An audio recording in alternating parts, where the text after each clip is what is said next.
Buenas tardes a todos, bienvenido a este encuentro online en el canal de YouTube de la Asociación para la Recuperación de la Memoria Histórica. Estamos en este coloquio homenaje a los españoles deportados a los campos de concentración nazi, en el primer acto que organiza el nuevo grupo de trabajo de la RMH, Triángulo Azul. Hoy, 5 de mayo de 2020, se cumplen 75 años de la liberación de los campos de concentración nazi de Mauthausen y de Gusen.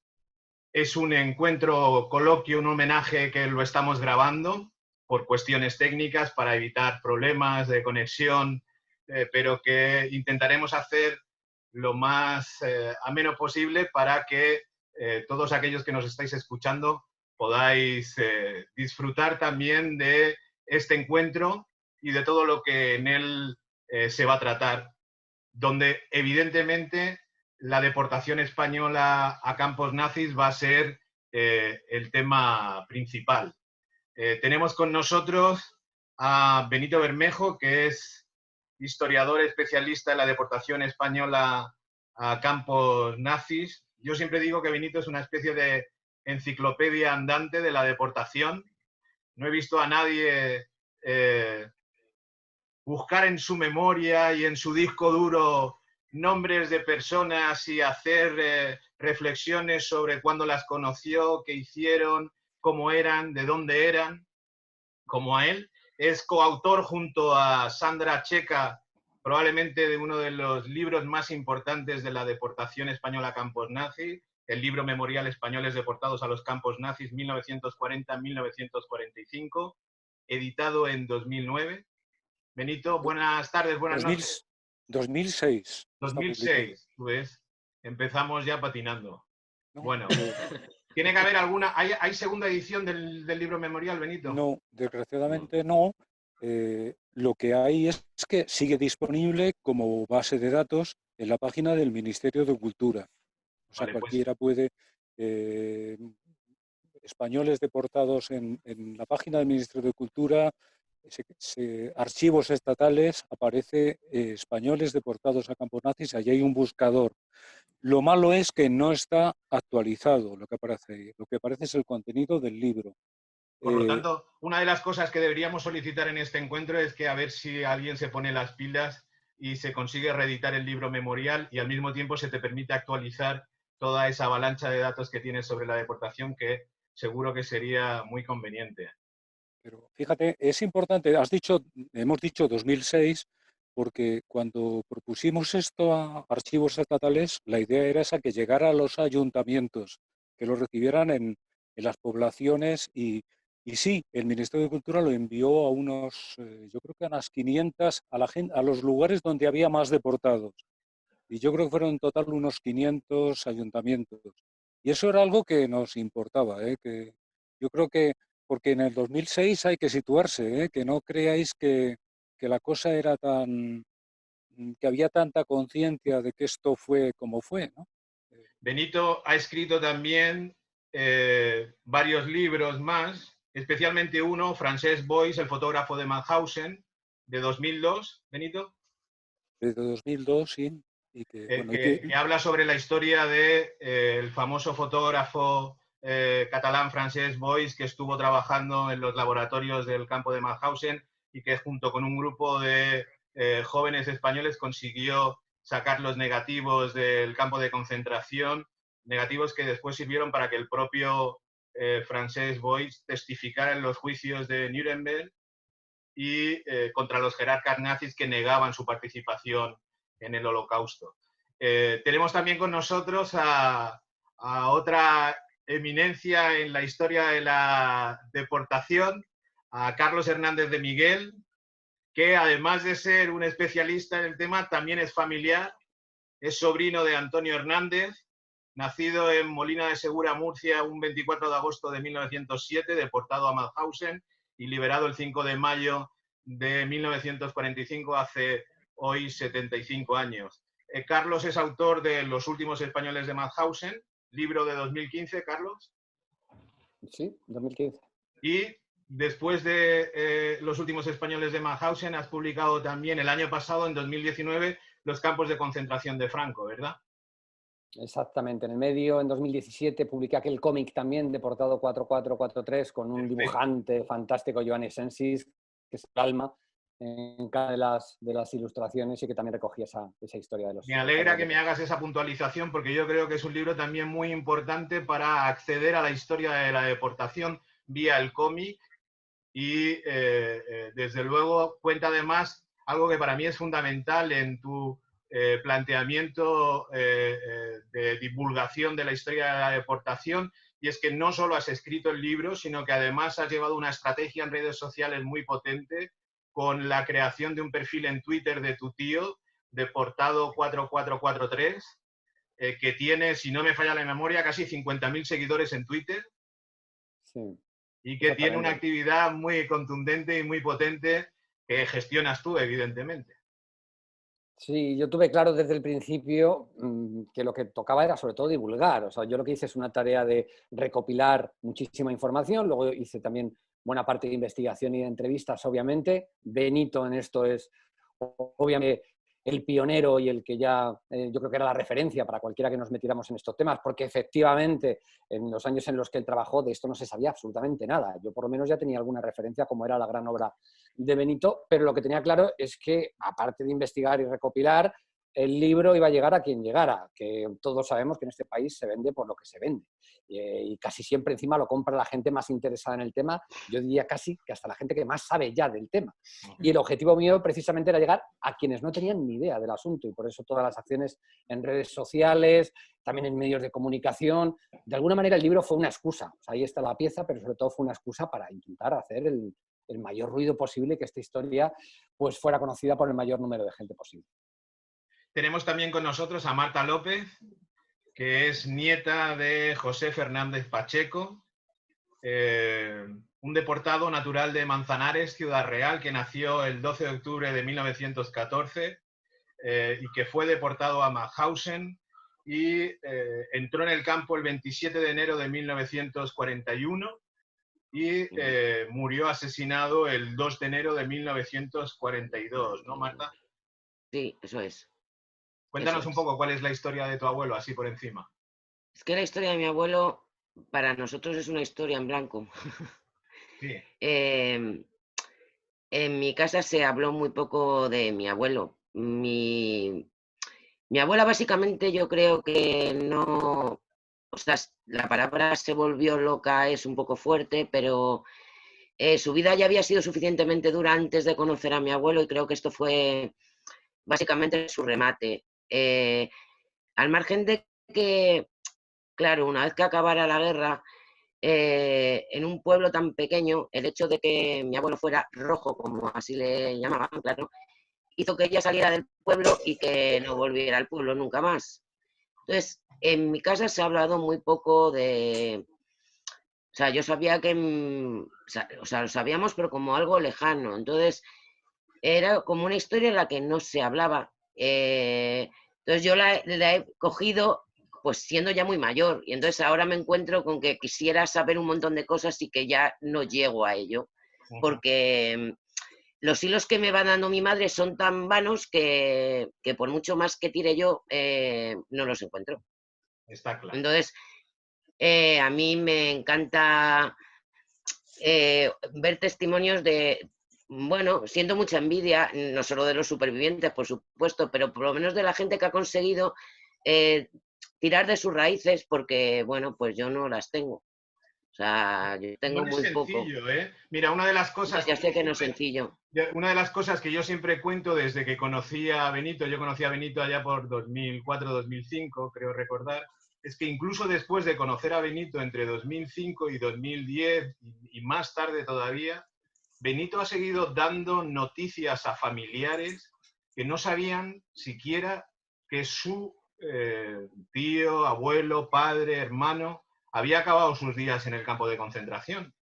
O sea, conocemos a una compañera de Benidorm, Lola, que le dieron la noticia a la familia, le dio Benito la noticia a la familia hace relativamente poco. Quiero decir que lo de tirar del hilo en función de cuál haya sido la historia de cada uno de los deportados, es complicado, es complejo, y hay muchísima gente que sabe muy poco o prácticamente nada, o que se ha enterado recientemente gracias a investigaciones como las de Benito y Yo las de sé que, por Carlos. ejemplo, que Carlos se encontró también con otra familia en la misma situación, ¿no, Carlos? En 2014, fíjate, Benito. Y mira que me habías hablado tú del caso, vamos, de tus casos, y en 2014 no me lo podía creer cuando le di la noticia, y en este caso la hija, directamente a la hija de un asesinado en Gusen, de José Fontanet, y bueno, se me quedó en silencio, congelada, me dijo, luego te llamo Carlos, ahora no puedo ni hablar, tengo la piel de gallina. Y cuando me llamó al rato, o al día siguiente, ya ni lo recuerdo, pues ya había asimilado la noticia y sintió la satisfacción en este caso, ¿no?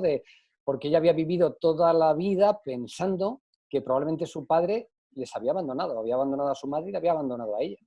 Y ahí tenía la certeza de que no regresó porque no la habían dejado, porque le habían asesinado. Pero es alucinante que eso, que en 2014, como fue mi caso, o en años parecidos los tuyos, todavía se ha tenido que ir dando estas noticias porque no ha hecho ese trabajo el Estado español, que es obviamente que no tenía que haber hecho. Lo que demuestra, como decimos siempre, lo del olvido, ¿no? Y lo de la necesidad de que luchemos y combatamos el olvido institucional que ha habido en nuestro país respecto a los deportados españoles a campos nazis. Está con nosotros también Esther Calcerrada, que es sobrina nieta de Enrique Calcerrada Guijarro, nacido en Madrid el 15 de julio de 1918, deportado a Mauthausen el 25 de enero del 41, liberado también hace 75 años, un 5 de mayo de 1945, y que, desde luego, tiene una historia totalmente distinta que la de Marta, porque tu tío abuelo sí que no solamente logró sobrevivir e instalarse al final en Francia, como muchos de los deportados que fueron liberados y que lograron sobrevivir, sino que además, y aunque fue ya el año antes de que faltase, porque faltó Enrique Calcerrada en 2004, pero en 2003 publicó un libro con sus memorias, cosa que Sí. mira, me pone la piel de gallina también solamente de decirlo. Cuéntanos la historia un poquito así por encima de tu tío abuelo, Esther. Pues efectivamente, Enrique tuvo la suerte de salir de todo ese horror de Mauthausen, y después estuvo en Gusen, estuvo unos meses en Mauthausen y después en Gusen. Le liberaron y, bueno, mientras estuvieron allí, los deportados hicieron un juramento por el cual se comprometían a que el que saliera vivo de aquello tenía que contarlo. Enrique estuvo toda su vida en Francia, hizo muchísimas cosas por cumplir con este juramento, y la que más destaca, pues ese libro que publicó. Lo escribió en los años 70 y no fue hasta 2003 que consiguió que se publicara, y como os podéis imaginar, no tardó mucho tiempo en ser descatalogado. Pero bueno, este libro cayó en manos de gente que ha investigado, como Carlos Hernández, y ha servido para que se documenten, porque es un buen libro, está muy bien escrito, aporta muchos datos. Una maravilla. Y bueno, también cayó en mis manos en 2005, fue como yo me enteré de la historia de Enrique y de los deportados, y fue a partir de ahí cuando yo no entendí, tenía muchos sentimientos de odio, de rabia, de ver por qué a mí no se me había contado absolutamente nada de esto. Al principio me enfadaba y luego me di cuenta que no era solo que no nos lo hubieran contado sin más, es que no nos lo habían contado de manera intencionada. Y claro, a partir de ahí yo empiezo a tratar de contarlo y me doy cuenta de que hay un freno y que la gente tampoco es que quiera saber, molesta, estás reabriendo heridas, lo que ya sabemos que se dice de la memoria. Y entonces yo digo, vamos a ver, de cualquier acontecimiento histórico se puede saber, todos queremos conocer el holocausto nazi, de lo que ocurrió con los judíos, pero de los temas de los republicanos españoles, de la posguerra, del exilio, de esto nada. Entonces, a partir de ahí, una vez que yo me leo este libro, creo que tengo la obligación moral como familiar de seguir con ese juramento y tratar de que este acontecimiento forme parte de los libros de historia. Y mientras no sea así, pues tendremos que contarlo allá donde nos quieran escuchar. Y bueno, pues siempre he tratado de que se reedite el libro otra vez. No sabía cómo hacerlo, he estado muchos años, por fin lo he conseguido. No lo tenemos todavía por el confinamiento, pero creo que ya cuando acabe todo esto vamos a poder leer todo el que quiera el libro. Creo que vamos a tener que montar una editorial, ¿eh? Sí. Porque entre lo de la reedición de Benito, el libro de tu tío, los libros que escribe Carlos, es necesario desde luego ponernos al día con el tema editorial. Bueno, está también con nosotros una persona que es muy especial para nosotros, que es Isabel Martínez. Es muy especial porque es de Carabanchel y todo el mundo de Carabanchel para nosotros es muy especial. Forma parte del colectivo Salvemos Carabanchel junto con su compañero de vida Jesús Rodríguez y está involucrada en la causa de la deportación también desde hace algunos años, tanto Isabel como Jesús, porque han promovido en Madrid y en otros municipios de España la colocación de las denominadas Stolperstein, que es un palabrón alemán, germánico, que quiere decir algo así como piedras de la memoria, piedras del tropiezo, o tropiezo con la memoria, que hace un artista alemán, ¿no? Y que se colocan en los lugares, los edificios donde vivieron o trabajaron los deportados, ¿no? Isabel, cuéntanos un poco en qué consiste esto de las piedras.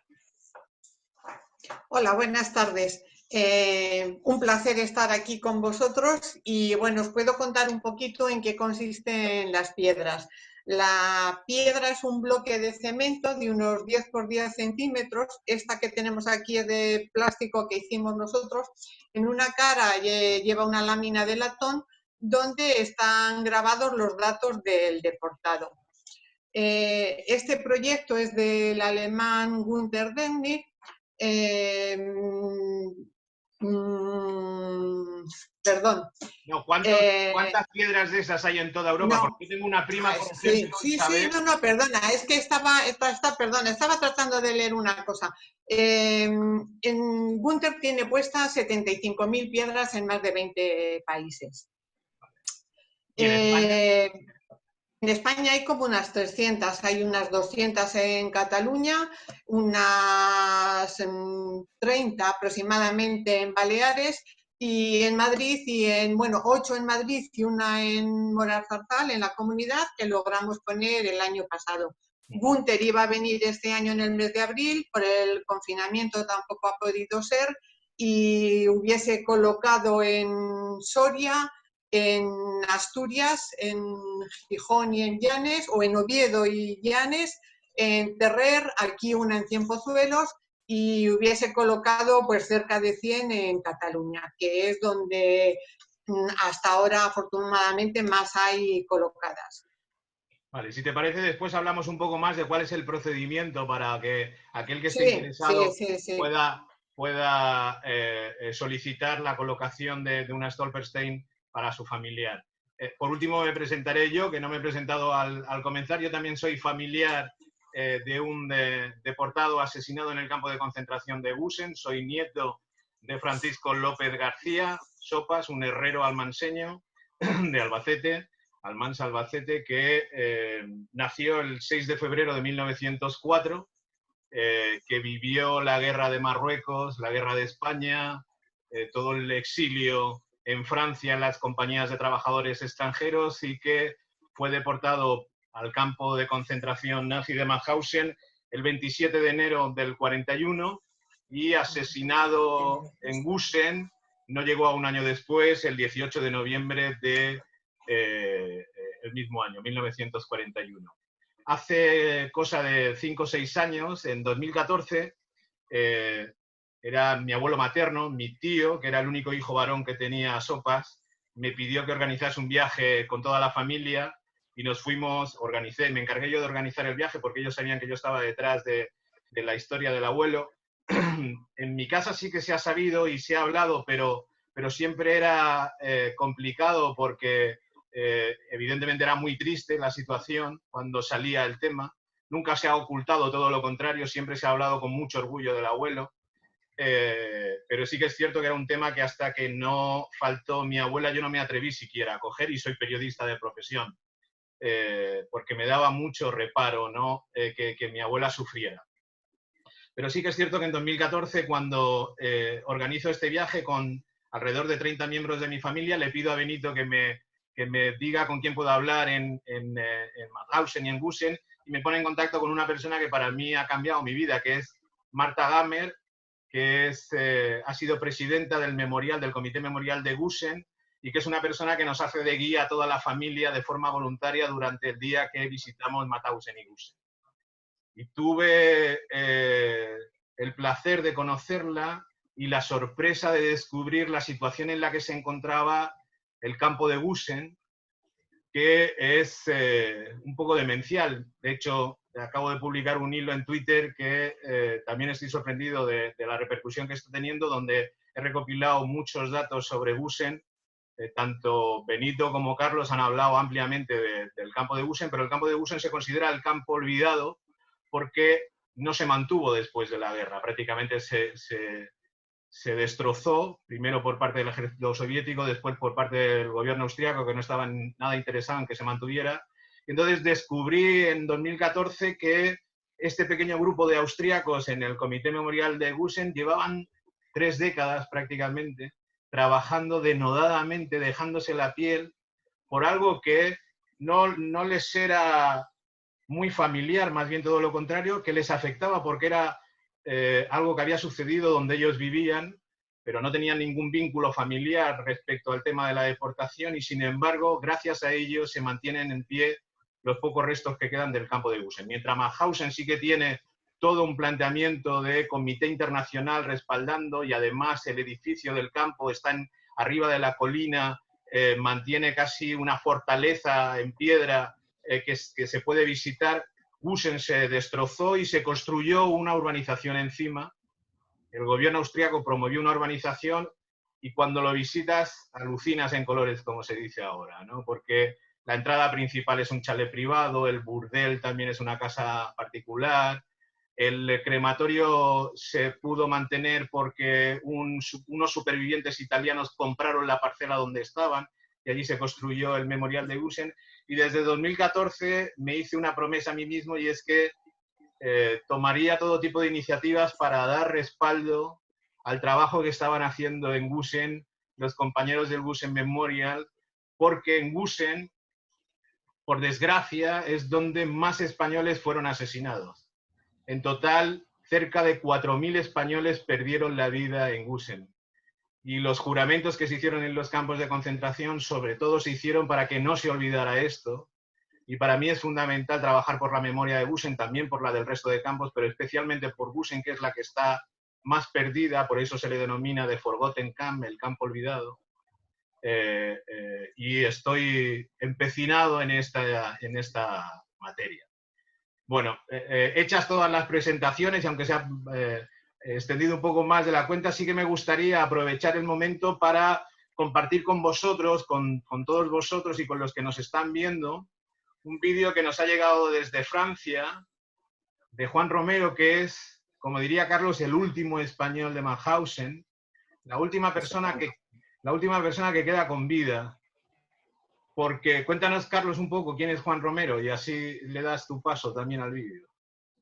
Nada, brevísimamente. Es la última que sepamos. Siempre hay que decir el que sepamos porque ojalá haya alguno más que, bueno, porque no está en contacto con ninguna asociación o porque nunca un investigador ha dado con él, pues esté en alguna parte, ¿no? Pero de los que sabemos, es el único superviviente que queda con vida de todos los campos de concentración nazis, el único español.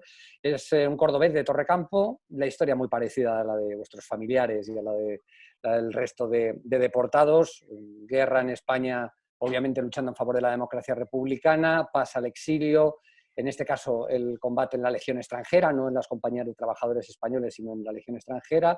Le capturan, le envían a Mauthausen, y él tiene la peculiaridad de que, aparte de trabajar en la cantera, que está un periodo corto de tiempo, le toca trabajar en el comando de la desinfección, el que recogía la ropa de los convoyes que iban llegando, la ropa civil, ¿no? de esos convoyes. Y especialmente en los momentos finales de la guerra, claro, él es uno de los testigos privilegiados de aquellos convoyes que llegaban de Auschwitz y desde otros campos de concentración en las marchas de la muerte, de cómo recogía la ropa y cómo muchos de esos convoyes iban directamente, algunos de ellos, a las cámaras de gas, ¿no? De hecho, yo creo que un poco si la gente que le identifica a Juan ya le identifica casi por un recuerdo que él me contó en su día, y es lo que a él más se le ha quedado grabado de su paso por el campo, y es una niña judía que le sonrió cuando iba camino de la cámara de gas porque no sabía dónde iba, ¿no? Y él siempre lo cuenta y dice, yo por la noche todavía me acuerdo de aquella sonrisa de aquella niña, la pobrecita, que ignorante, dice así, no sabía dónde iba.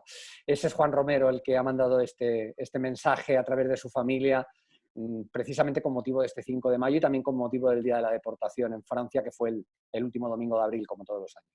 Pues vamos a ver ese vídeo si es posible.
Y ahí hemos visto la tarta de su 101 cumpleaños, que lo celebró hace unos poquitos días, a finales de abril, y esa tarta pues se la regaló su familia y allí la celebró, pero en este caso confinado solo con los más cercanos, con lo cual con el resto de hijos tuvo que hacerlo a través del teléfono. Pero Juan está bien, ¿eh? Para tener 100 años, 101 años, ahí 101 está. años. No se mantiene mal, ¿no? Lamentablemente en los últimos años han fallecido muchos de los deportados con los que hemos estado en contacto, con los que hablaste para escribir tu libro, Carlos, con los que Benito ha hablado en los últimos tiempos, con los últimos referentes de la deportación española que nunca recibieron el homenaje merecido, incluso aquel que se aprobó en sede parlamentaria. Sí, ¿no? Todo eso se ha incumplido, ¿no? Hubo un mandato parlamentario para hacerles un homenaje hace 5 años, con motivo del 70 aniversario de la liberación, y se aprobó en el Congreso de los Diputados y el gobierno entonces del Partido Popular no lo ejecutó y de momento siguen sin ejecutarlo, con lo cual se han ido muriendo los poquitos que quedaban. Es verdad que podemos tener una mínima satisfacción porque algunos de ellos, al darles a conocer pues sus pueblos, algunas comunidades autónomas les han hecho pequeños homenajes, y es que se conformaban con tan poco. O sea, yo recuerdo a Francisco Gríguez, por ejemplo, de Murcia, que porque su pueblo le envió una plaquita y un día habló con el alcalde, bueno, fue el hombre más feliz del mundo, o sea, murió poco después, pues creo que se murió muchísimo más tranquilo, ¿no? Hubiera sido tan sencillo haber empezado a hacer esto a partir del 77, 78, y hubieran estado, ¿verdad, Benito? Tú que lo conocías, porque tú conociste a muchísimos más que yo, hubieran estado muchísimos con vida para ir recibiendo al menos este reconocimiento, estos homenajes y sobre todo ese sentimiento de que en su país se conocía su historia. Es como un colectivo que casi no ha existido prácticamente hasta, y es la paradoja, hasta hoy que nos queda uno, ¿no? Y empieza la cosa desde el principio, ¿no? La mayor parte, esto siempre yo lo recuerdo, ¿no? La mayor parte no pudo volver, bueno, la mayor parte no sobrevivió. De los que sobrevivieron, la mayor parte no pudieron volver a España, o lo hicieron ya muy tarde. Y cuando volvieron, los que volvieron pronto, pues tampoco podían hablar, tampoco podían ser escuchados. Y entonces esto, la paradoja es esta, lo que vivimos ahora, ¿no? Que es casi empezamos a conocer esto ahora que queda una persona. Y fija, es importante recordar también, por ejemplo, el monumento el primer monumento que recuerda a estas personas, digamos, en Mauthausen, se erige en los años 60, completamente al margen de la España oficial. O sea, se crea por iniciativa desde Francia, por la Amical francesa, con la ayuda de la Federación Española de Deportados Internados Políticos y algunas otras ayudas aisladas. Pero hay que esperar hasta esos años 65. Hay que esperar hasta veintitantos años más tarde para que las autoridades españolas se acerquen allí en las conmemoraciones, y hay que esperar hasta el año 2005 para que el gobierno, digamos, para que el presidente del gobierno español acuda a las conmemoraciones. Me parece como muy significativo.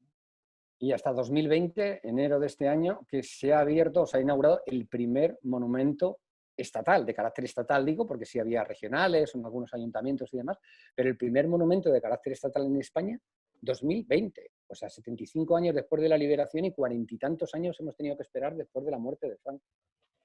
Solo por enmarcar un poco el debate, recordemos campos de concentración donde fueron a parar los españoles, además del sistema concentracionario de Mauthausen, donde estaba el campo central de Mauthausen, donde estaba Gusen, donde estaba el castillo de Harheim también.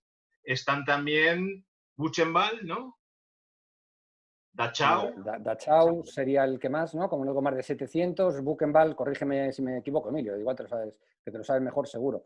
600 y pico es los que hubo en Buchenwald, que fue el segundo, y luego ya a partir de ahí ya vamos a cifras menos, entre comillas, importantes, ¿no? Menos numerosas. Ravensbrück, que es donde encima estuvieron las mujeres, y es un campo que siempre hay que recordar, el campo de Ravensbrück. El campo de las mujeres, ¿no? Mínimo de 200, sí, se puede haber hasta 300 españolas en ese campo de Ravensbrück, pero a partir de ahí, Neuengamme, en el propio Auschwitz, prácticamente casi Bergen-Belsen, casi en cada campo hubo algún español, y todavía nos faltan por descubrir, seguro, alguno de los que pasaron. Sachsenhausen, por ejemplo, tuvimos allí un expresidente del gobierno de España, estuvo también. Largo caballero, ¿no? Uh-huh. Bien, y en cifras estamos diciendo que más de 9.300 españoles deportados a campos nazis. Por lo tanto, hablamos de una cifra que ronda los 5.500 exterminados. De esos 9.300 o más de 9.300, 7.500 en el sistema concentracionario de Mauthausen, es decir, Mauthausen, campo central, Gusen y Harheim sobre todo, y algunos subcampos más pequeñines. De esos 7.500, 2 de cada 3 son exterminados. 4.800 son exterminados. Y de esos 4.800, lo que decía antes, 4.000 en Gusen prácticamente, 400 y pico, 450 en el castillo de Harheim, que prácticamente todos van desde Gusen a Harheim, ¿no? Y unos 400 en el campo central de Mauthausen, ¿no? Más o menos esas son las cifras. Y de Gusen sabe mucho Esther, además, porque el libro que a mí fue una de las claves, y por eso me gustó tanto el libro de Enrique Calcerrada, porque yo creo que igual hay más, es posible, pero de los que yo conozco es uno de los que mejor cuenta, o el que mejor cuenta en primera persona todo lo que fue el horror de Gusen, ¿no? Porque, Esther, tu tío estuvo en Gusen también. Sí, entró en Mauthausen, pero a los 10 meses así va a Gusen. No deja muy claro el motivo, porque hubo algunos que fueron sin saber exactamente qué era Gusen, y yo no sé claramente si él fue de los que llegó allí por voluntad propia, dentro de lo que es voluntad propia allí, o le mandaron por el estado de salud, pero a los 10 meses ya estaba en Gusen, sí. Y por lo tanto está bastante tiempo en el campo de concentración de Gusen. Pues por lo que yo sé, por lo que dice en el libro, desde octubre del 41 hasta que le liberan. Lo que pasa es que, claro, bueno, lo primero tendría muchísima suerte por haber sobrevivido, y luego pues por la edad que tenía. Él con 18 años es cuando empieza a luchar en la guerra de España del 36, o sea que cuando llega a Mauthausen debe tener 22, 23 años. Y yo creo que eso es lo que le ayudó a poder tener las fuerzas que no tuvieron otros para poder aguantar todo ese infierno. Marta, ¿tu abuelo estuvo solo en Mauthausen? Murió en Gusen. Ah, murió también en Gusen. Sí, sí. Yo pensaba que había muerto en Mauthausen. He mirado en el Pares de Benito y no venía la referencia a Gusen y pensaba que había muerto en Mauthausen. No, murió en Gusen. Ah, también murió en Gusen.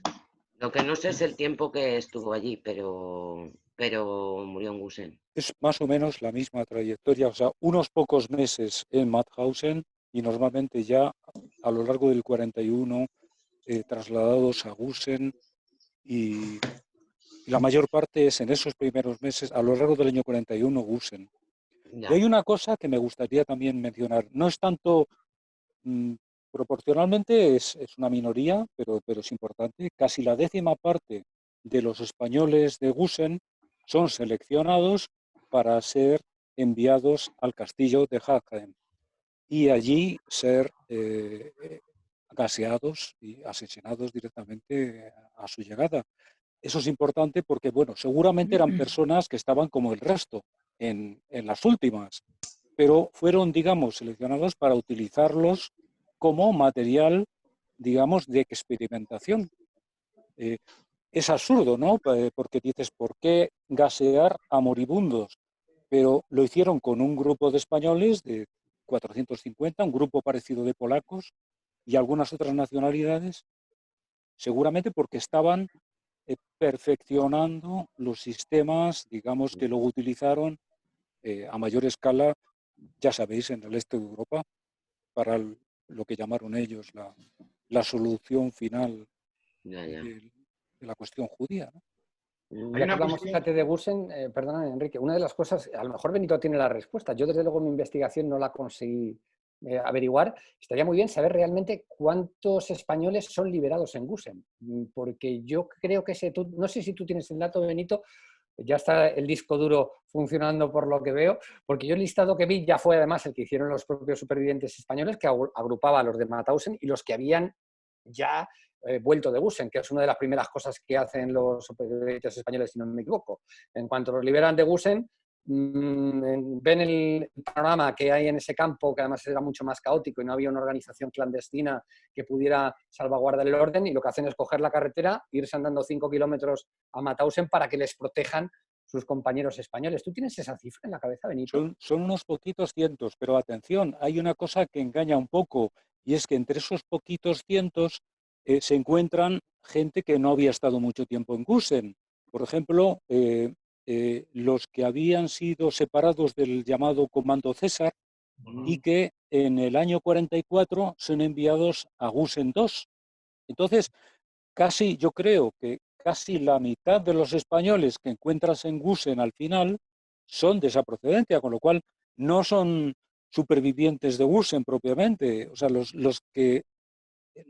porque es que es eso, en Gusen la mortandad yo creo que es cerca de un 90% de los españoles. Sí. Hablemos de los verdugos, que es una de las cuestiones que creo que es fundamental tratar para hablar también de la responsabilidad del gobierno español y para hablar también de la querella argentina, que quiero que comentemos también. Esto es uno de los temas donde la Asociación para la Recuperación de la Memoria Histórica está trabajando y muchos familiares nos hemos adherido a esa querella. Entonces, ¿cuál es la valoración que se hace de la intervención de las autoridades franquistas, del gobierno franquista, en la deportación de los españoles? Porque parece que es bastante evidente que hay una complicidad y una colaboración de Franco en este hecho tan deleznable, ¿no? Activa, directa, perdón. Sí. Para empezar, no hay ninguna duda de que lo sabían, pero además lo sabían desde los primeros días.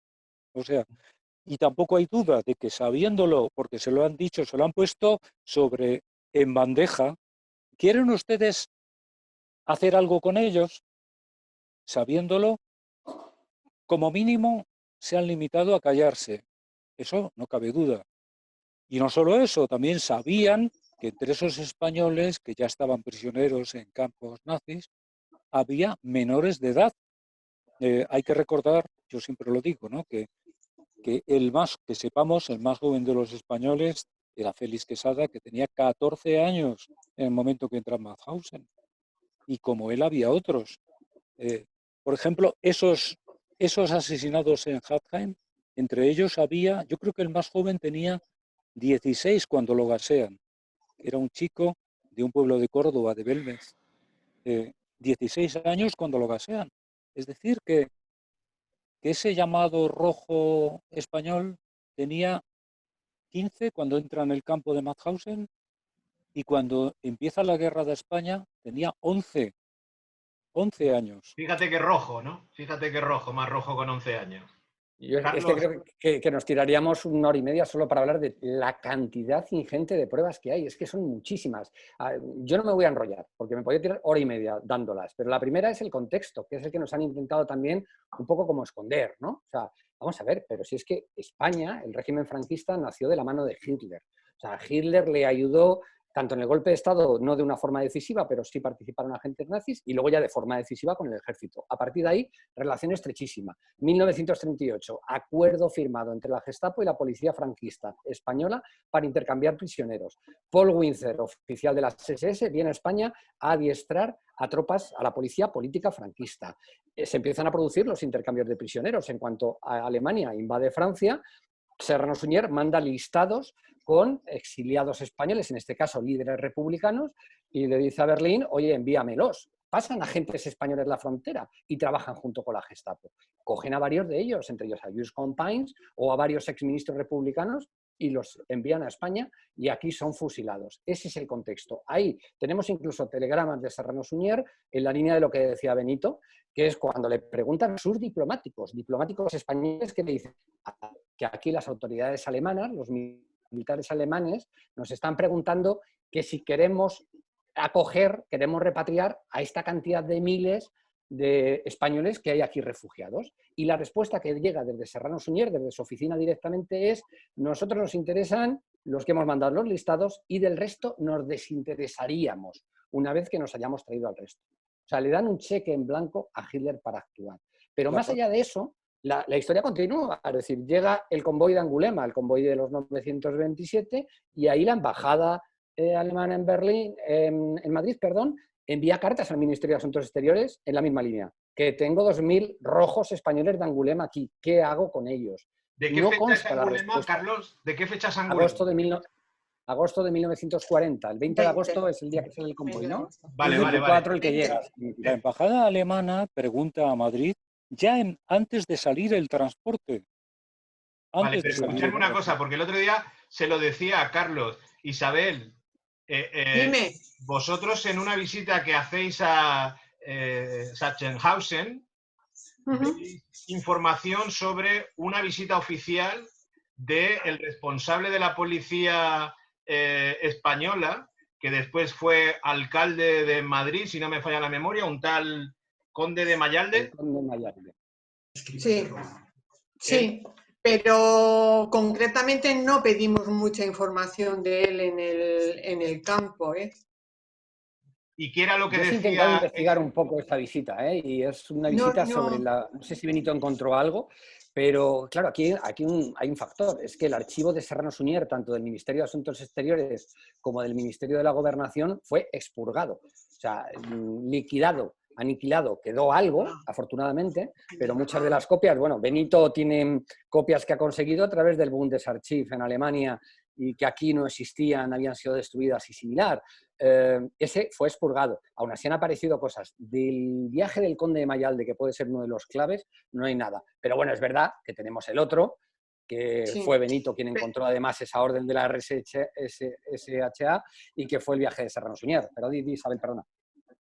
No, que sí, ese fue el primer campo que nosotros visitamos, yo creo que fue en 2005 o así, y yo no lo recordaba, pero tengo aquí a Jesús que me está apuntando, que por eso hay veces que me despisto, que me dice que sí, que de hecho había una foto en la exposición que nosotros la tenemos. O sea, que había una foto en la exposición de la visita. Lo que pasa es que al preguntármelo, Enrique, yo no recordaba ese dato, pero me lo ha confirmado Jesús. Claro, es que yo recuerdo que me lo envió Jesús como el papel que había en la exposición, que ni siquiera estaba en español, pero sí que destacaba que era una alta autoridad policial de la etapa franquista que había visitado el campo en el momento en el que había españoles presos en el propio campo de concentración e incluso miembros de las brigadas internacionales. y cuenta, porque lo leí en el documento que me envió Jesús, cuenta que hay un comunista alemán que contó que tras la visita de Mayalde, las SS se dedicaron a torturar durante un tiempo extenso a los españoles que estaban en el campo, precisamente como represalia tras la visita de este hombre. Quiero decir que un alto gerifalte, un alto jerarca del franquismo estuvo personalmente en un campo de concentración donde había presos españoles. Luego, mira, Carlos ha mencionado ahora la visita de Serrano Suñer en septiembre del 40.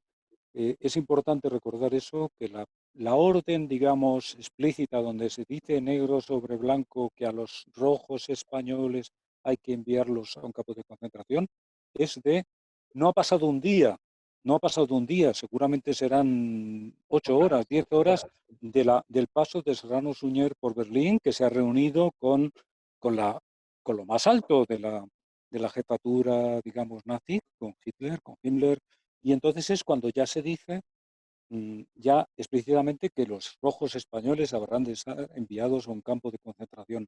Aunque ya eso está pasando antes, porque esto es 25 de septiembre y ya está pasando, como ha dicho Carlos, desde el 6 de agosto, o sea que un mes y medio antes, ¿no? Preguntaba antes cuándo era la fecha del tren de Angulema, porque en el documento que me pasó Jesús, la visita de Mayalde también coincide con agosto de 1940. O sea que es justo todo el momento en el que se suceden toda una serie de acontecimientos y todo parece indicar que es la etapa clave, ¿no?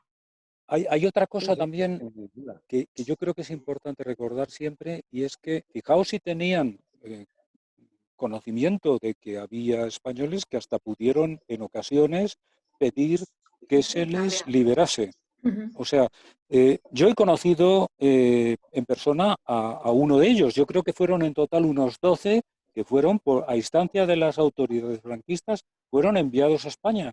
Y uno de estos era también de los niños, de los que no habían hecho la guerra, se llamaba Fernando Pindado García Meras, que estuvo un año en Mauthausen.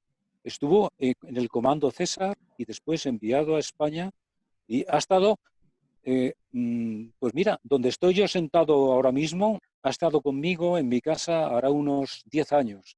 Y Fernando Pindado fue enviado a la embajada desde Mauthausen, a la embajada española en Berlín y devuelto a España con unos policías que le acompañaron. Fue liberado, por tanto, por gestiones del gobierno franquista. Sí, sí. Lo que demuestra que estaban al tanto, evidentemente, sí. de la... Además, él me lo contaba, que su padre había luchado del lado de la República, su padre había muerto en la guerra en España, pero él tenía un pariente que se interesó ante las autoridades aquí en Madrid para interceder por él y funcionó, y le mandaron aquí.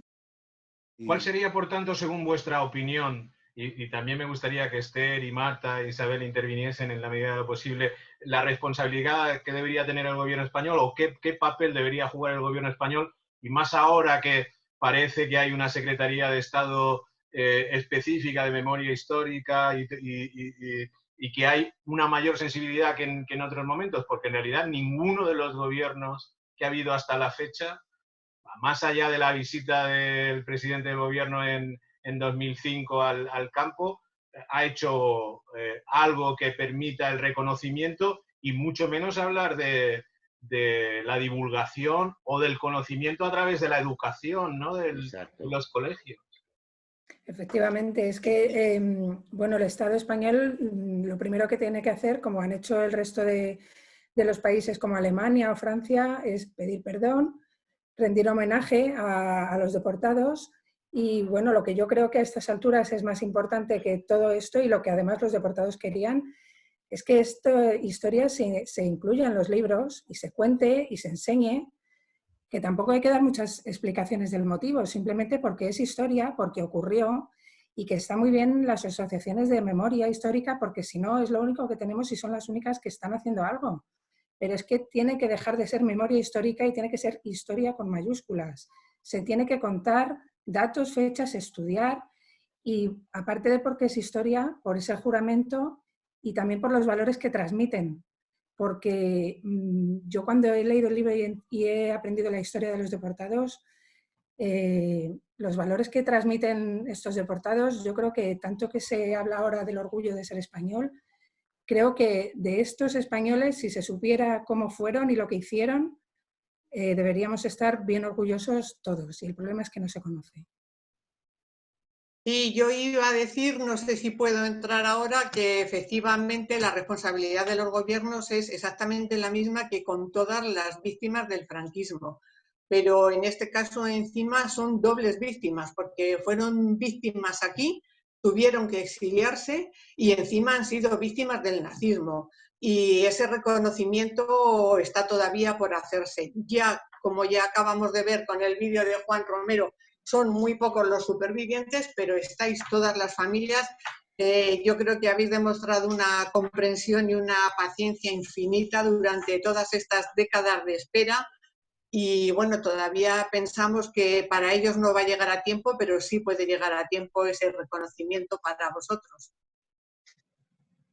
Pero yo estoy de acuerdo con Esther. Creo que uno de los reconocimientos mayores sería que los libros de historia hablaran de ellos. A mí me parece importantísimo que en la educación esto se conozca. O sea, yo personalmente ya tengo una edad, evidentemente, pero cuando yo empecé a indagar en esta historia, descubrí todo lo que me habían engañado en el colegio, en el instituto. O sea, la historia que a mí me habían contado era una historia de cuento, o sea, en realidad de cuento. Entonces, creo que todavía a día de hoy eso se desdibuja un poco, y creo que pasa un poco por ahí porque los libros de texto realmente cuenten lo que tienen que contar. Al final vamos a tener que montar la editorial, definitivamente. Yo creo que sí. Sí. Entre unos y otros, libros por todas partes son lo que nos hacen falta para... Yo creo que sí, tenemos dos escritores buenos. Para que no se olvide la memoria de nuestros familiares y de todos los deportados. Si lo recordamos, Fijaros, Enrique, era uno de los eslóganes que se escuchaban en el documental que el día 1 de mayo se estrenó, que Carlos, con todo el material que ha ido recopilando durante estos años y especialmente con las entrevistas a los principales protagonistas, a ellos, a los deportados, estrenaste el viernes pasado, el día 1 de mayo, y que ha sido todo un éxito. Yo creo que eso demuestra también que es falso que no interese el tema de nuestra historia, ¿no, Carlos? Claro, por supuesto que es falso, igual que es falso que esto es reabrir heridas. Es decir, nadie se plantea si la comunidad judía celebra un acto. Oye, vemos a los líderes políticos, hasta de Vox, asistir a actos, no sé si los de Vox van, pero creo que también, a los actos de homenaje en el Holocausto. Nadie se plantea que eso es reabrir heridas. Claro. Esto sí. Viene por lo que habéis hablado precisamente vosotras dos, Marta y Esther, a la hora de decir el gobierno y el Estado debería pedir perdón. Y es que la clave es que si no se ha hablado de este tema, si se ha ocultado, es porque son víctimas del franquismo también. Es decir, por todo lo que hemos comentado antes, porque si estos señores solo fueran víctimas de Hitler, si realmente solo los hubiera mandado a los campos Hitler, aquí probablemente se les hubiera reconocido hace muchísimo tiempo, porque bueno, seamos claros, meterse con Hitler desde la transición no hay ningún problema, no pasa nada, pero ya cuando hablas de Franco, entonces ya sí reabrimos heridas, entonces ya entramos en un problema. Entonces, esa es otra de las demostraciones de que evidentemente que eran víctimas del franquismo, por lo que hemos contado aquí y por muchas otras cosas. En el documental, bueno, pues incluso he querido incidir también un poco en eso, porque no quería dejarlo solo en los testimonios, sino que pensaba que había que seguir señalando con el dedo a los verdugos, dejar con claridad que estos señores sufrieron muchísimo y que lo cuenten. Pero a partir de ahí, lo que ellos querían, que se contara la verdad, por qué habían sufrido, quién era el responsable de que hubieran sufrido. El responsable se llamaba Francisco Franco, se llamaba Ramón Serrano Suñer. Y obviamente con la complicidad, en este caso, de Hitler y de Petén, sería ese triángulo, digamos, ¿no? de los tres grandes líderes, pero jamás habrían ido a los campos de concentración, en este caso, de no ser por Franco. Es decir, el trío Petén, Hitler, Franco, el que digamos que era imprescindible era Franco. ¿Por qué?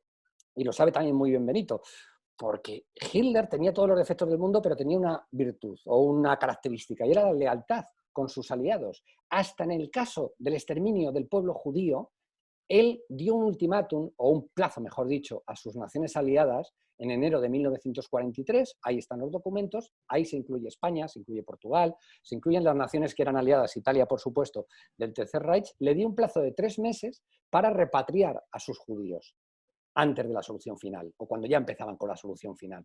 Fijaros hasta qué punto, es decir, que las naciones que tenían judíos le decía, bueno, como sois mis aliados, si queréis repatriar a vuestros judíos y que no me los cargue, tenéis 3 meses para hacerlo. O sea, hasta ese punto llegaba su lealtad, con lo cual es impensable que 9.000 y pico españoles acaben en los campos de concentración, ya no porque Franco mire para otro lado, no, porque Franco decide que es allí donde quieren que acaben, ¿no? Y dicho esto, el documental es dar voz a ellos, que sean ellos los que dejen su testimonio y nos lo cuenten en primera persona, porque una de las cosas que me movió a grabarles en vídeo, yo entonces no sabía que Benito había grabado en vídeo a muchos de los entrevistados que había realizado, pero lo que sí era consciente es que esas entrevistas al menos no eran fáciles de acceder, no estaban disponibles en una página que yo sepa para que todo el mundo las pudiera ver, ¿no? Y mi obsesión era decir, estos señores se nos van a morir y no les vamos a grabar. Entonces me dediqué a grabarles y luego, por eso en paralelo justo a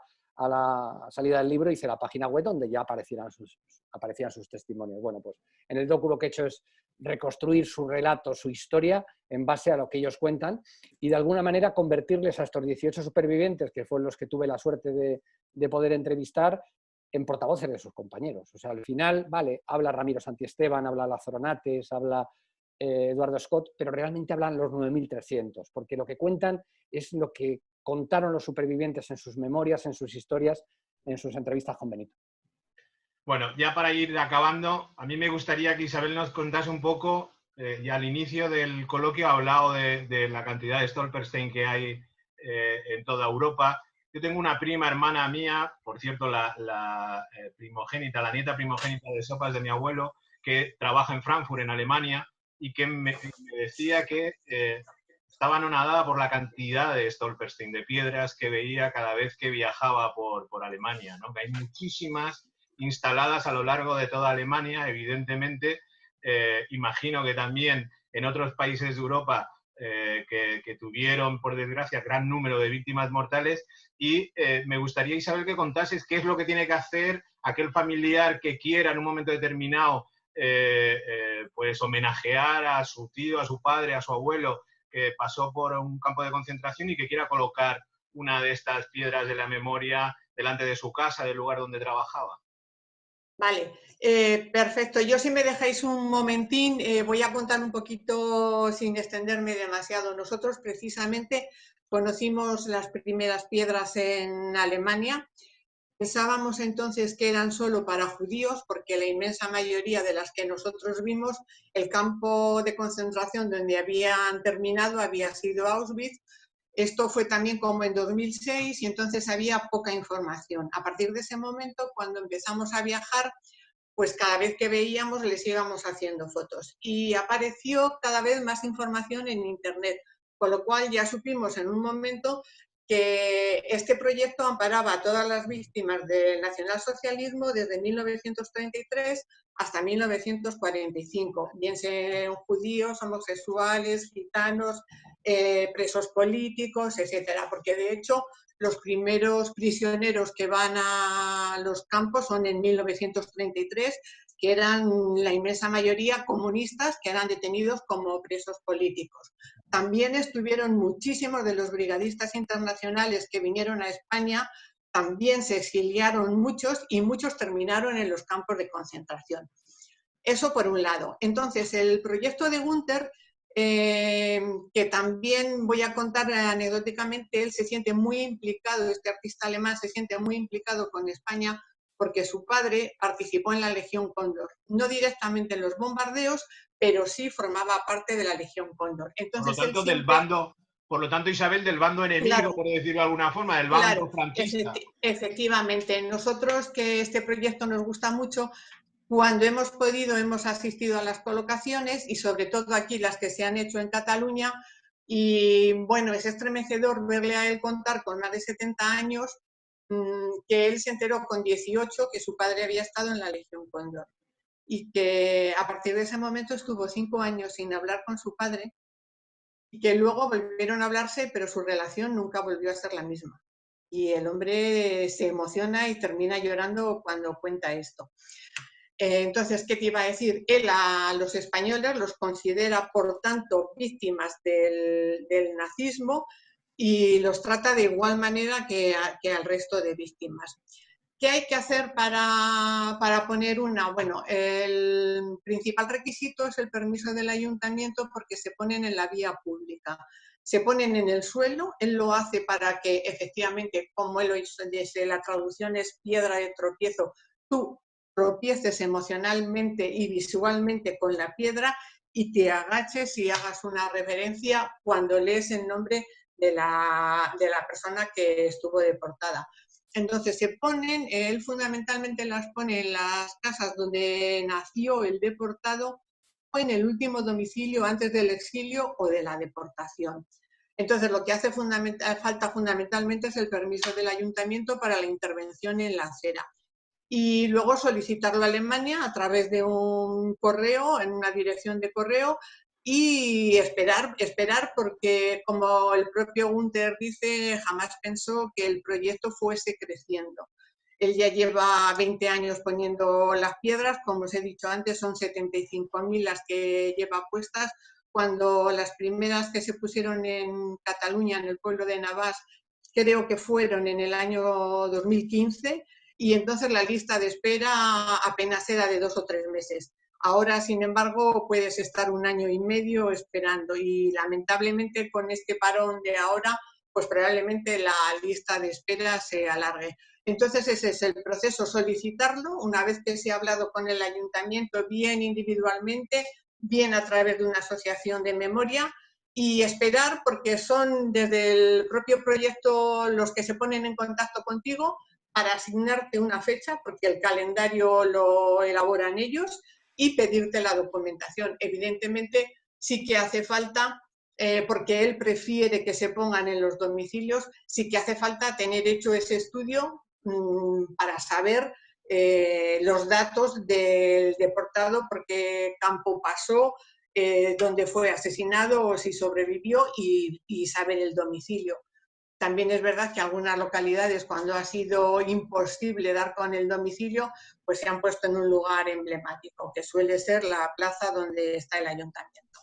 Bueno, y eso es todo lo que hace falta. Yo creo que es muy importante también destacar el tema de los lugares de la memoria, es decir, de aquellos espacios que se dedican precisamente a honrar la memoria, sean piedras, sean monolitos, sean cualquier otro lugar, ¿no? Y de hecho, una de las cuestiones que me interesaba también destacar es que el Comité Memorial de Busen está trabajando para que el gobierno austríaco adquiera, por ejemplo, lo que queda, los pocos edificios que quedan del campo de concentración de Busen, gracias al esfuerzo que han hecho los miembros del Comité Memorial, ¿no? Es decir, este compromiso con que aquellos espacios en los que estuvieron los deportados o relacionados con los deportados se conviertan en realidad en lugares de memoria, en lugares para honrar su memoria, yo creo que es fundamental. Y el trabajo con las Stolperstein, me parece que lo importante es eso, ¿no? Que convierte al final las piedras en lugares de memoria.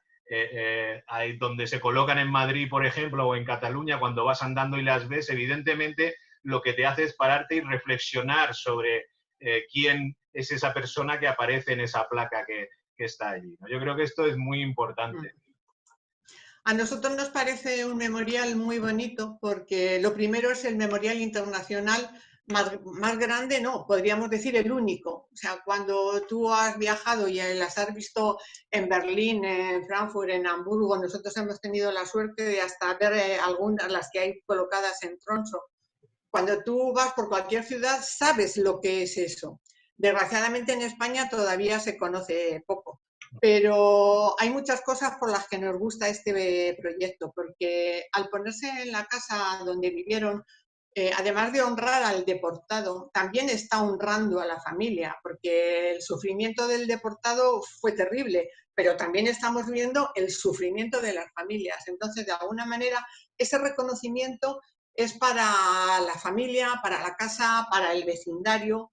Luego, es la misma placa para todo el mundo. Haya sido quien haya sido, es el mismo modelo de placa. tiene un coste que es muy económico, con lo cual a localidades y municipios pequeños les permite honrar a sus deportados, porque cada placa son 120 euros, con lo cual el desembolso, que es lo único que él cobra, Gunther, no cobra gastos de transporte, no cobra gastos de alojamiento, lo único que cobra es cada piedra, que está hecha a mano. Entonces es un presupuesto muy asumible.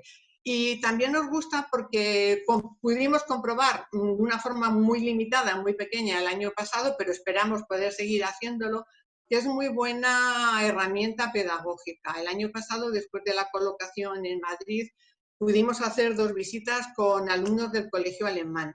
Y nos acompañó Miguel Nogués, nieto de un deportado, y la verdad es que las visitas fueron fantásticas, porque el interés de los alumnos fue increíble. Como yo digo, en las 2 horas y media de visita no vimos un solo móvil, o sea, estaban atentos, nos escribieron hasta tarjetas de agradecimiento. Y eso da pie para que, bueno, en Madrid todavía hay muy poquitas, pero cuando haya más, pues se pueden ir, los colegios, los institutos, pueden ir haciendo recorridos por las que esperamos que haya en todos los barrios para ir contando la historia de España y la historia de la guerra, y la historia del exilio y la historia de los deportados a través de esas pequeñas piedras. O sea que es una buena excusa para desencadenar una pedagogía de estas cuestiones. Sí, sí, por eso nos gusta mucho, porque, bueno, nos gusta mucho por eso que lo hemos comprobado. Y luego, realmente, a través de lo que los familiares nos han dicho, en este caso Eufemio, que ya sabéis todos que Eufemio estuvo en el convoy de los 927 en Angulema, o sea, fue transportado de Angulema, y al llegar a Mauthausen él tenía 6 años y le devolvieron a la frontera, pero le separaron de su madre y de su hermana, que también habían viajado en ese convoy, y le dieron a familias de acogida. Bueno, tuvimos el placer y el privilegio de poder poner la Stolperstein al padre de Eufemio, y él nos ha dicho que desde que la tiene puesta va allí, le lleva flores, y realmente, sobre todo para las personas que fueron asesinadas en los campos, es como si tuviesen una lápida. Es la misma forma de relación que se establece con los familiares como cuando uno va al cementerio a ver a sus familiares.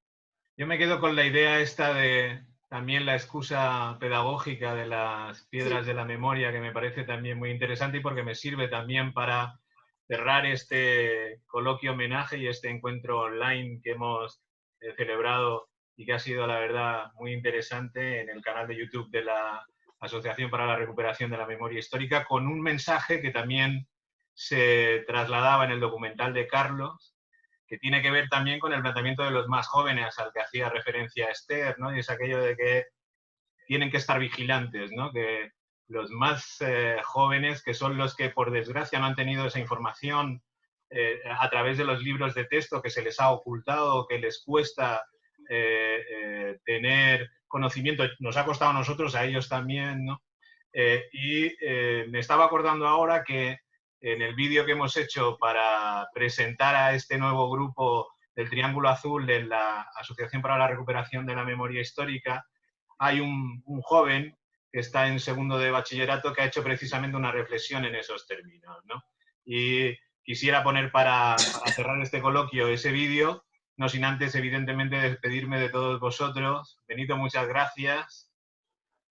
Carlos, un placer tenerte en este encuentro virtual. Lo bueno que tiene esto del confinamiento y de las videoconferencias es que podemos vernos desde Galicia, desde Madrid, desde Valencia, desde cualquier parte a través de las videoconferencias. O sea que... No, gracias a vosotros por organizarlo, porque debería haber ido, no sé si decenas, pero desde luego más de un acto como este para recordar a los deportados. Es lo que se va a hacer en todos los países, ¿no? Este tipo de actos en España todavía parece que a veces son como una anormalidad, ¿no? Es como, estos que van a reabrir heridas, están hablando ya de sus temas y de estas cosas que mejor no hablar, ¿no? Yo siempre digo lo mismo, digo, si esto es lo normal, esto es lo que ocurre en cualquier país democrático del mundo. Si la normalidad está en España, donde por hablar de estos temas nos dicen que es que queremos reabrir heridas o que...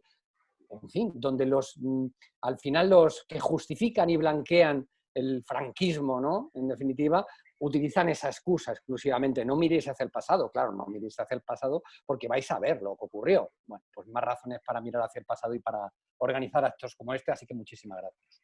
Gracias a ti, Carlos. Gracias, Marta, cariño. Gracias a vosotros. Gracias, Esther. Muchas gracias. Yo quería agradecer que gracias a estos nos quitamos un poquito la espinita de no poder haber hecho el homenaje allí en Mauthausen, que era lo que pensábamos hacer. Por el confinamiento no es posible, pero hay algo bueno y es que al poder hablar a través de este vídeo, a lo mejor hay personas que normalmente a un acto de estos, en una sala que se organiza, por ejemplo, en Madrid, va la gente que le interesa y que conoce el tema. Pero con esta grabación yo pienso que va a haber personas que estando en su casa van a ver el vídeo y a lo mejor lo conoce más gente de lo que nos podemos imaginar. Pues que visiten la página de la Asociación para la Recuperación de la Memoria Histórica, por ahí está la nueva sección de Triángulo Azul. Isabel, Enrique, Hola. te queremos mucho. Enrique, Gracias, ya lo sé. Dime, Benito. Recuerda que son las 3 W trianguloazul.es. Perfecto. Pues muchas gracias a todos. Voy a poner el vídeo de nuestra presentación como grupo y con esto cerramos este coloquio homenaje sobre los deportados españoles a campos nazis. Muchísimas gracias. Gracias. Me llamo Emilio Silva Barrera, soy el presidente de la Asociación para la Recuperación de la Memoria Histórica y quiero dar la bienvenida a Triángulo Azul, ese proyecto que va a aglutinar a familiares de personas deportadas a los campos nazis, republicanos y republicanas españoles. Fui conociendo más cosas y creo que ahora mismo es fundamental que esas familias hereden y hagan ver el testimonio de sus seres queridos. Y lo que tenemos que hacer, que es dar reconocimiento en España a todas esas personas porque lucharon aquí durante 3 años o resistieron durante 3 años y siguieron luchando al norte de los Pirineos para liberar a Europa del fascismo.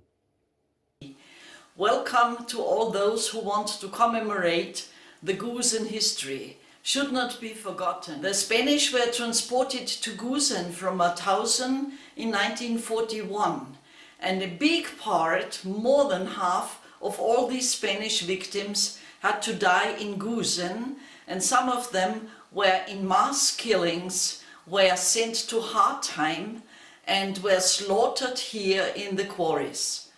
Thank you for taking part in this assembly. Thank you for commemoration. Me llamo Benito Bermejo y soy historiador, y he tenido la gran suerte de conocer a un buen número de los españoles que pasaron por los campos nazis entre 1940 y 1945.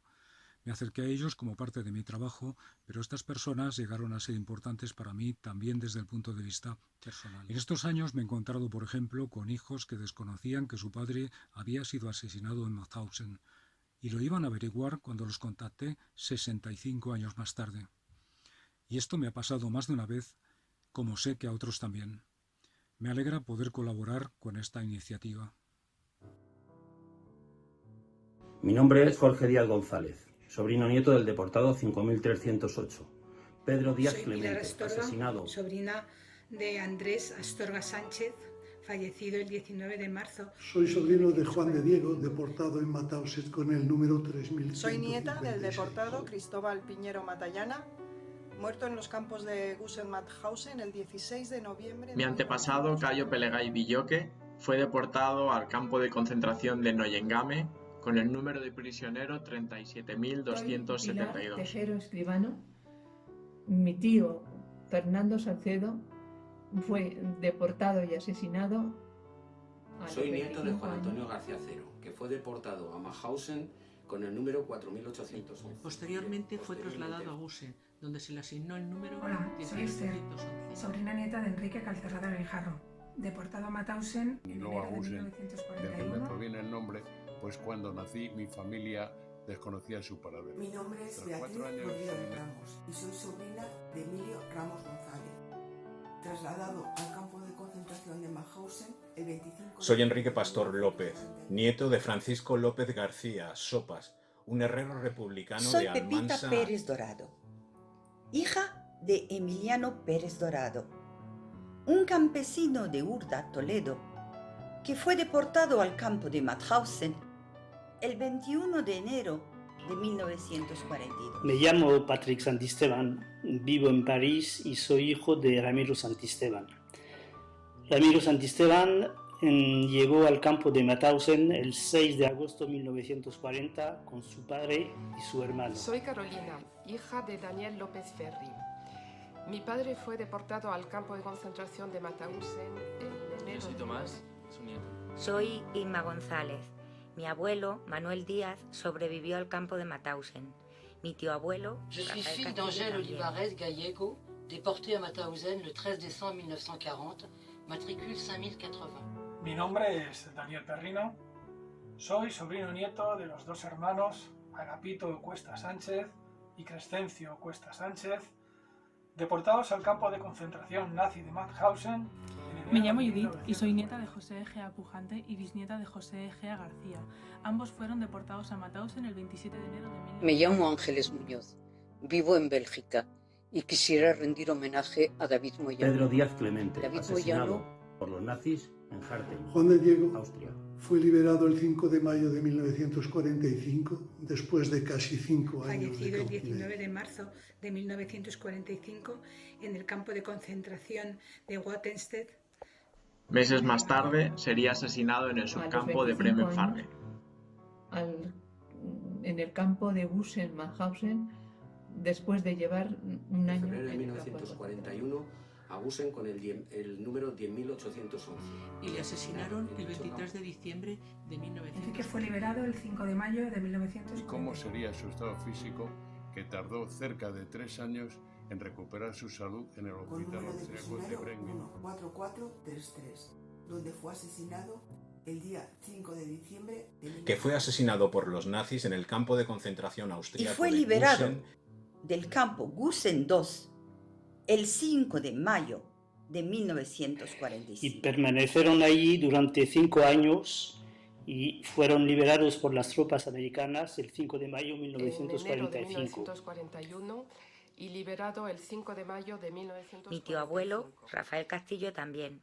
Y mi bisabuelo, José Castillo, murió allí. Asesinados y, según un testigo ocular, abrazados el uno al otro en la cámara de gas del castillo de Hartheim, probablemente el 14 de agosto de 1940. Et parce qu'il était dans le commando de César Orkin, qui préserva le plus possible la vie de ces hommes.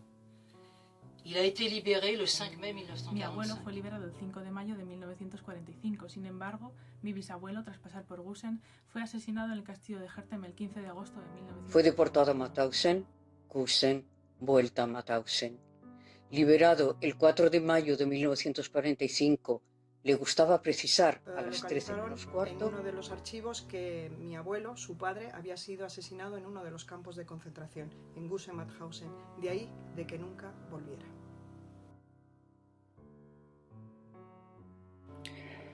De vuelta a París, mi padre participó a la creación de la FEDIP, la Federación Española de Deportados Internados Políticos, y fue también el último presidente de esa federación antes que cierren el organismo. Il dédia sa seconde vie à défendre la mémoire et les droits des déportés espagnols et des familles des compagnons disparus au camp. Il lutta jusqu'à sa mort contre tous les fascismes et tous les totalitarismes. Pero gracias al esfuerzo de mi madre y a que siempre estuvimos en contacto con los supervivientes de los campos que permanecieron en París, la memoria de mi padre ha estado siempre presente en nuestra vida. Vino a vivir a Bélgica. En Bélgica murió, solo, sin recursos. Apenas un puñado de personas íbamos a visitarle. Cuando murió, quisieron enterrarlo en el lugar destinado a los indigentes. La Asociación de Deportados de Bélgica hizo lo necesario para que ahora esté enterrado junto con los otros resistentes. Mi padre tan solo pudo regresar a España a principios de los años 70, tras el indulto de 1969. Fiel al juramento de los supervivientes, escribió este libro, que es un relato descriptivo ejemplar, sin odio, de lucha desde el infortunio en pozos de horror por ideales imperecederos de vida y libertad. Deportación y asesinato fue un tremendo sufrimiento para sus padres y para mi madre. Por lo tanto, toda su vida, ella y su hermana han vivido pensando en que su padre les abandonó. Con esa pena y esa tristeza han vivido 70 años. Yo no conocí a mi abuelo Juan Antonio porque él murió en 1941 y yo nací en 1951, pero sí tengo el recuerdo vivo de mi madre, que jamás se le olvidó el sufrimiento que padeció por desconocer cuál era su paradero. La familia no lo olvida y entre nosotros siempre se habla del abuelo. Te mataron antes de que nosotros naciéramos, pero por tu hermana, por mi madre, hemos conocido de tu sufrimiento, de tu cautiverio, de tu asesinato. Tú no nos has conocido, pero nosotros no te olvidamos. En Gusen fueron asesinados por los nazis la mayoría de los deportados españoles, cerca de 4.000, y es tan desconocido que se le llama el campo olvidado. Hay sucesos que no podemos permitir que se olviden. Pero hoy constato que nadie ha oído nuestros gritos. Oigámoslos. En el Estado español todavía tenemos mucho que avanzar en materia de verdad, justicia y reparación. Porque creo que es necesario que el Estado español les vuelva a reconocer como españoles. Por nuestro padre y abuelo, que murió con la tristeza de no haber podido volver a su país. Que la lucha de los triángulos azules no se suma en el olvido de nuestra memoria colectiva. Soy estudiante de segundo de bachillerato y a lo largo de mi trayectoria académica en ningún momento se ha oído hablar de los deportados españoles. Pienso que es muy importante tenerlos en mente y sobre todo para mi generación, para la gente joven, para que este tipo de asuntos no se vuelvan a repetir.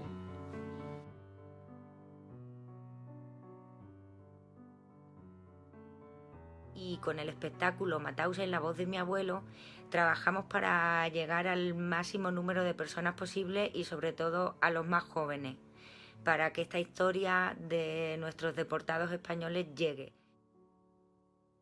Quiero seguir trabajando para que todos conozcan la historia de los deportados españoles, sobre todo los jóvenes, y sobre todo también para que la memoria de mi tío no se olvide. Con el fin de que la historia del exilio y la deportación de los republicanos españoles a los campos de concentración nazis, en su mayoría a Mauthausen y muy especialmente a Gusen, forme parte de los libros de historia de España de nuestro sistema educativo. Nadie sale indemne de haber convivido con un deportado. Que nuestro Estado le rinda por fin el reconocimiento que se merece.